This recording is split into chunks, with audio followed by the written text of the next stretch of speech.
Welcome back, everyone. My name is Patrick. You're watching the premiere episode of the Fanatic Rundown for the 2023-2024 season. Oh, what a train wreck tonight. The Edmonton Oilers getting absolutely manhandled 8-1 by the Vancouver Canucks. Pick your poison. There was absolutely nothing good about this hockey game tonight. All the talk going in was who would get the start, Jack Campbell or Stuart Skinner. Soup ended up getting the start, but we see both goaltenders tonight.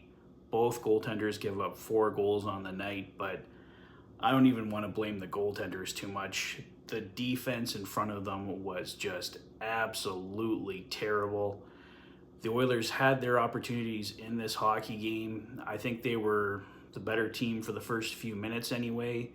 But the key things that happened there, Demko made some saves. The Canucks get a break there and get the first goal, and basically were unstoppable from there. They controlled this game. The Oilers took undisciplined penalties, bad penalties, horrible coverage in their own zone. The goaltending, like I said, in an 8-1 game, you'd think probably quite a bit of it is on goaltending, but really, I don't think it would have mattered who was in net for the Edmonton Oilers tonight. Maybe score would have been 5-1 instead of 8-1. There was no way the Oilers were going to win this game with the effort that they put out tonight. And with the big message from training camp being the Oilers are going to introduce a new system, get better at defense, we saw absolutely none of that tonight. Now, I'm not going to be the sky is falling tonight either. Yes, absolutely horrible start. The Oilers lose 8-1, completely unacceptable. But ultimately, we just played game 1 of an 82-game season. There is absolutely tons of time for the Oilers to turn this around. At the end of the night, it's one loss, a loss of 2 points.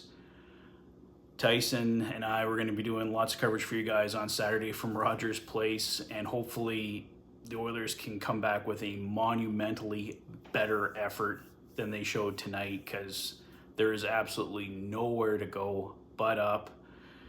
As for positives, well, Leon Draisaitl was the lone goal scorer tonight, so he gets his first of the season. I liked the line of Ryan McLeod, Warren Foegele, and Dylan Holloway. Dylan Holloway blocking shots there towards the end of the game, and apparently he had to go right to the dressing room there. Daniel Nugent-Bowman on Twitter saying that Holloway took that last puck to the wrist. So if Dylan Holloway is out, that's absolutely the last thing this team needs. Holloway was definitely one of the better players tonight, though to say you were one of the better players tonight certainly isn't saying much at all. So yeah, guys, I mean, there's not much you can take away from that game like that other than you got to completely wipe the slate for game 2, put it in the rearview mirror, take the lessons that you learned, and there was a lot of lessons to learn tonight. Better coverage. We saw Leon Draisaitl taking undisciplined penalties again. Everybody was frustrated, but how do you not get frustrated in an 8-1 loss? But the Oilers were their own worst enemy tonight. They had their opportunities. After the first few minutes, the biggest opportunity for the Oilers to get back into this hockey game, they were down 2-0 going into the second period, opening up the second period on the power play. They absolutely had to score on that power play. They didn't. The Canucks continued to grow their lead. By the time we finally did score, they made it 4-1, and then it just continued from there, doubled up the score. So like I mentioned a few times, I really don't blame the goaltending too much. I think Jack Campbell, the first 3 goals, probably, you could maybe fault him a bit on the 4th one. Skinner looked a bit shaky, but like I said, they could have had Andre Vasilevsky in tonight for them, and they probably still would have lost 4-1, 5-1. So goaltending was not the difference tonight. It was better team defense needed in front of Jack Campbell, in front of Stuart Skinner. Whatever system that Jay Woodcroft was trying to put through in training camp was not coming through here tonight in game 1. And if it is the new system, It needs to be changed immediately. An 8-1 loss to a division rival in the opening game of the season, entirely unacceptable. And we knew the Canucks were coming into this game with a lot of guys battling flu-like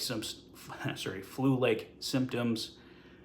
The Canucks did not look like a team that was battling anything tonight. They certainly weren't battling the Oilers, because the Oilers just rolled over and died tonight. So it was a rough one, but it was just game one of an 82-game regular season and hopefully a long playoff run that leads to a Stanley Cup. But the Oilers look a long, long way from a Stanley Cup right now, so need a much better effort in game two.